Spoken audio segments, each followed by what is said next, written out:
All right, folks, welcome to another day with Mr. Flotus in the art classroom. Today we are going to be starting on our second day of making our paper mache cone sculptures, okay, or the cone project.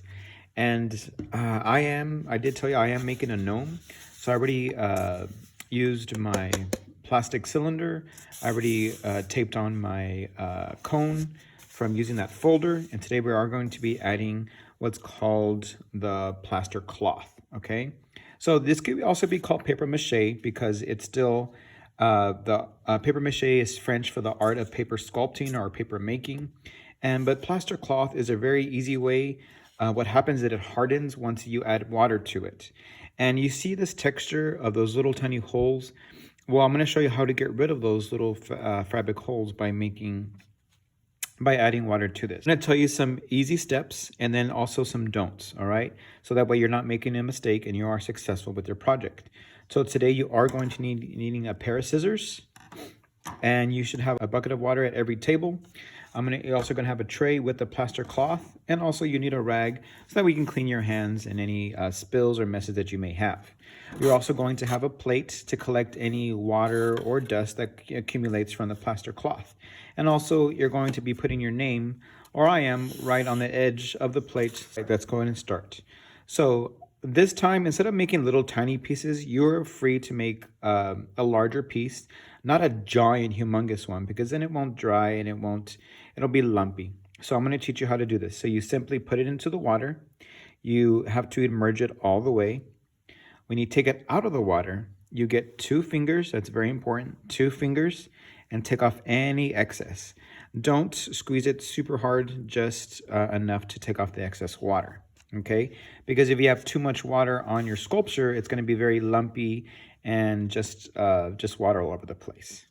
So I go ahead and put it on my sculpture, and I am making a gnome, so I'm putting it on the hat first. I do need to wrap it around so there is not a weird lumpy mess. And so see all those holes that it created? So you want those holes to disappear. You simply get your finger and you rub all that plaster, and it's going to go away. If you feel like you need more water, simply dip your finger into the water and get more water, and you'll see it all disappear and come out very smooth. That's what you're looking for. You want it to be smooth. And the imperfection from the paper, that's going to go away too. Just slightly. It might leave a small imperfection, but at least it'll be smoothed out, and it's not so obvious that that imperfection was there.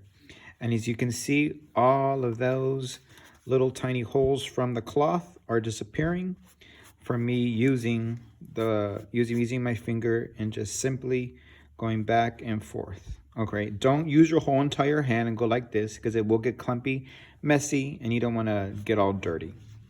All right, so perfect. So I did my first layer. I got rid of all those little tiny holes. Remember, this isn't a race to see who does it the fastest or anything like that. You want to take your time to make sure it comes out great. Think of this as a mummy that you're wrapping it. All right, so when you get your hand into the bucket of the dry plaster cloth, make sure that your hand is, away in the corner and you're not dripping a whole bunch of water in there. Because what do you think is going to happen if I'm dripping water every time I go into this bucket? That's right, it's going to harden, because that's what this does. This hardens. All right, folks, I think you got the hang of it. This is pretty easy. And if you need some other strips or other sorts of designs, that's why you have the scissors, so you can cut strips of different sizes. I would not get one giant strip and put around the whole thing. I would just get just certain strips, sections at a time, because you don't want this to come out very ugly or lumpy. All right, so that's perfect. I got all those little texture holes out. So you need to do that every time you put on a new layer. And you can see here, it's even starting to dry already. It's not, it does take 24 hours to dry. And so we're gonna leave these overnight. All right, folks, let me show you some don'ts, what not to do, okay? What not to do. Do not get a whole bunch of strips and dump them all in there. What do you think is going to happen if I dumped a whole bunch of strips of plaster cloth into the water? That's right, they're gonna get all soggy and mushy and gross, and all that plaster dust is just gonna fall into the water. So we never leave any of the plaster cloth just laying in there. Another don't, remember, we do not put our hands back into here all wet. We simply grab what we need and we don't just scramble about and get our hands all wet, because all that other plaster cloth, once it gets wet, you really can't use it anymore because it starts drying. All right, some other don'ts. Remember, do not get a giant piece. So don't get a giant piece like this and try to put it over the whole entire thing. It's just too much at one time. Strip maybe as big as your hand, I would say, is perfect. No bigger than your hand. You don't want the size of your arm. Okay, guys, one big no-no I forgot to tell you about. Do not attempt to tear this with your hands. You see how this is coming off right here? There's like no plaster all of a sudden, and the cloth is very thin. That's because there's no plaster on there. And if there's no plaster on there, then how is it going to work and dry correctly onto your sculpture? So, and if you have a little cloth like that, remember, we are using our scissors to cut, all right? We are not tearing it with our bare hands, because if you do that, it creates a lot of mess. Let me tell you some other tricks that I may have not shown you yet. So I am making a gnome. And to make a gnome, I'm going to cut a little piece. And what if I want to make like maybe his ears or his nose? So you're going to get a small strip, dip it into the water. Again, take off the excess with 2 fingers. That's very important.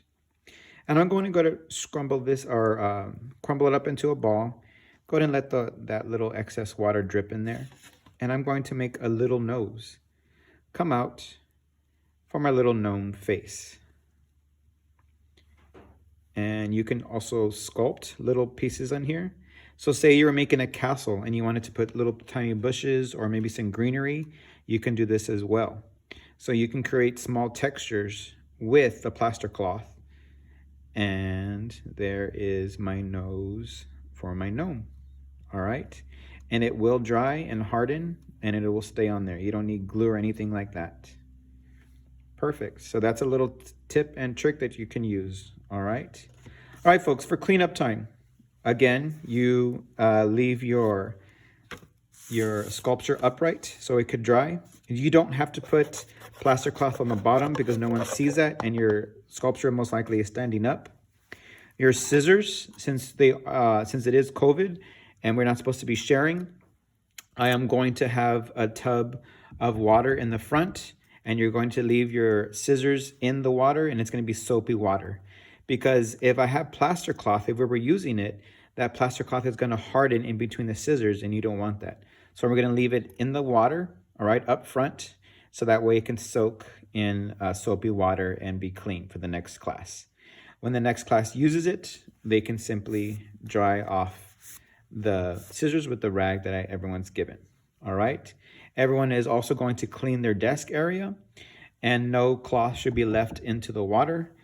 The strips are left inside here in the bin, and your plates are in the shelf. So that should be good. Again, you don't have to rush this. You don't have to finish in one day. We should have at least 2 days of using plaster cloth on these. All right, folks, can't wait to see how they all come out.